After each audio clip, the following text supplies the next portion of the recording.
Star Trek! I should just stop trying to sing it, shouldn't I? Yeah.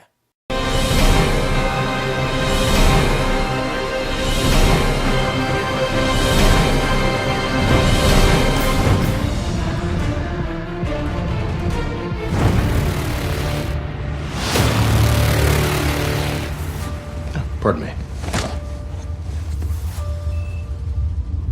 He likes that scene. Welcome to Durbania. I'm Durban, and this is my spoiler-free review for Star Trek Beyond. One of the cool things about the theater I went to see this movie at, apparently, if you were one of the first 100 people showing up to see it in 3D, you got a poster. Guess who was the first 100? Look at this. Look how cool and retro-ish that is. That is awesome. I'm super excited. Gonna add it on the wall. I have no idea where on the wall, but it's gonna end up somewhere back there, and I'm really excited to have a really awesome Star Trek poster. So, this movie, let's review it, spoiler-free style. It wasn't that good. I'm sorry. I mean, I can't say that I hated it. I enjoyed it, and there's a lot of aspects of the movie that were good, but mostly, I feel like this movie fell flat, and in my opinion, I just felt like of this new trilogy thus far with Star Trek, and then Into Darkness, and then, Beyond, I just feel like Beyond is kind of the weakest link of the three that have come out already. And as I keep trying to put my finger on why, and it's really hard. Now, there's a couple factors that went into play. Factor number one, it was really dark. I'm not saying the plot or the story of the movie was dark. No, like literally watching the screen, it was dark. But I don't think I blame the movie for that. I think it was the theater I was at. I think maybe the bulb was dim in the projector. I don't know. I mean, we also had the 3D glasses on, and those are tinted, so they tend to take things and make them a little bit darker. So maybe that came into play a little bit, and so maybe those, I don't know. Point is that because in our viewing of the movie and the way I was seeing it, it was pretty dark. So like the opening sequence where you see in the trailer those, weird robot things taking apart the Enterprise and all that stuff, there was so much happening, and it was such rapid fire. Now, on the one hand, all that rapid fire, it was meant to build intensity. You were supposed to be feeling this. This was supposed to be this majorly huge ordeal going on.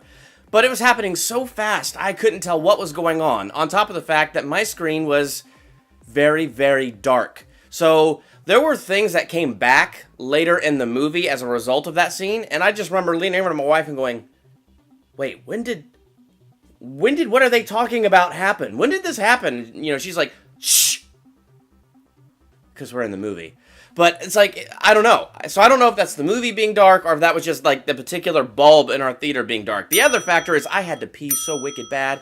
Oh my goodness. I went before the movie, okay? I was good about that. I don't know what happened. It's just all of a sudden my bladder filled, but I do not like to get up in the middle of the movie, so I didn't. So those outside factors aside, there were some interesting things. For instance, it was interesting the way they delved into Kirk and kind of his psyche and what was going on in his mind. Now, I can say this because you get a bit of this in the trailer, where you see Kirk and McCoy, and they're just sitting there talking about, he's like, I joined the Federation on a dare, but my father really believed in it. And McCoy's like, what? No, you joined to see if you could, do as good as your dad. I totally butchered that quote, but you get the whole idea. Kirk is going through this kind of little crisis thing. He's a little bit lost, and so you do find that being out in space for 5 years, because this is their 5-year mission, they're about 3 years in, so 3 years, you can imagine they're in deep space. Cabin fever is starting to set in a little bit, and then when you just kind of go through a same routine day in and day out, yeah, you begin to question things, because you almost start to do things on autopilot, which then gives that other part of your mind free rein to, overthink things. And so this is where we find Kirk. Kirk is just a little bit lost. He's trying to find himself. He's trying to discover, did he do Starfleet because he does feel it's his destiny, because it is in his blood, or is he doing Starfleet just because of his dad? It's really kind of an interesting way of looking into Kirk. And then, because this is a spoiler-free review, so without getting into too much, we find Spock. He's not lost, but we find him trying to figure out a direction for himself as well. Like, he's just trying to think things through. He's trying to figure out where he belongs in the world. Now, it's not as deep as Kirk, it's not as expressive as Kirk, but then again, he is a Vulcan, and that's what they do. They don't really express emotions. So I don't know. So it's kind of interesting to kind of see these two on that kind of level. Where it got kind of weak was just kind of the overall story. To me, the overall story felt weak. Because when we get to know Idris Elba, who, again, his performance was good. I enjoyed Idris Elba. I always enjoy him on whatever he does. He's a very good actor. And no different here. He played a very good villain. Well, really, I think he played the part he was given well. It's just, I feel like the part he was given...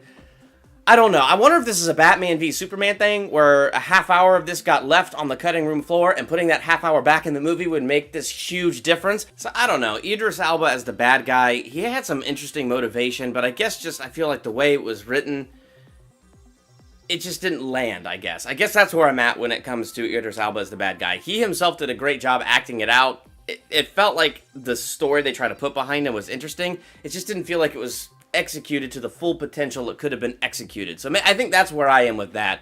But I think the other big problem I had with this movie was because I feel like the majority of the cast kind of phoned this in. I really do. And I hate saying that. It's just, and watching this movie, that's just the overall feeling I got.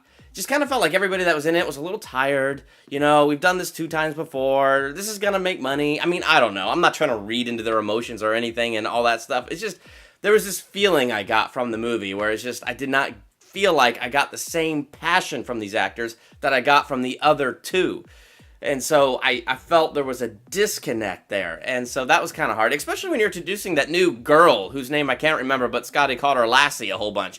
She was actually a really cool character. And she contributed a lot to this movie and a lot to this plot. And yet again, even though she contributed a lot, I still don't think they executed it just right. Like, they didn't let it come to the full potential it could have come to. And so that was a little bit disappointing. Not the character herself, but just the fact that I don't think this character got to her full potential. I think the only characters I think I had the most fun with in this movie, and the 2 actors I really didn't feel like phoned it in, were Bones and Spock.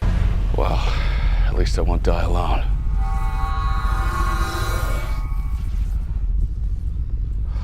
Well, that's just typical. We had some great moments where those guys were alone on the planet, and they were fantastic together. They had amazing chemistry together. I mean, the other 2 movies, it was mostly Kirk and Spock. It was mostly their friendship. This movie was really cool to see Bones and Spock, and to kind of see their friendship kind of progress and things like that. So I thought that was really cool to get that time with them and the one-liners between them and all that stuff. That was absolutely fantastic. And for me, by far and away, the funnest parts of this movie.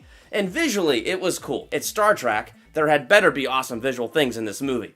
But really, when it comes down to it, I think my major issue with this movie is it just did not reach its full potential. It just did not hit every note just right. It fell a little flat. So I'm going to give it 3 out of 5 stars. Because maybe as much as my review has seemed a little negative towards this movie, I didn't walk out hating it. I didn't walk out saying, what a horrible piece of trash. I didn't walk out like that at all. I mean, there's still some good takeaways from the movie. There was still fun to be had in the movie and all kinds of stuff like that. But just overall, it's one I would have rather seen on TV. I probably will buy it on Blu-ray. That's because I'm a little obsessive and I already own, the other 2. So gotta, keep it going. Plus, there's a 4th one coming out. I don't know how they're going to bring Chris Hemsworth back into this. Seriously, are they going to time travel again? I don't know. Let me know what you thought of the movie. While you're there in the comments, make sure you click subscribe so you can be on top of all the new videos and movie reviews and cool special editions and whatever else we could cook up here coming out. Be on top of all of that. I'm Durban. Thanks for checking out Durbania.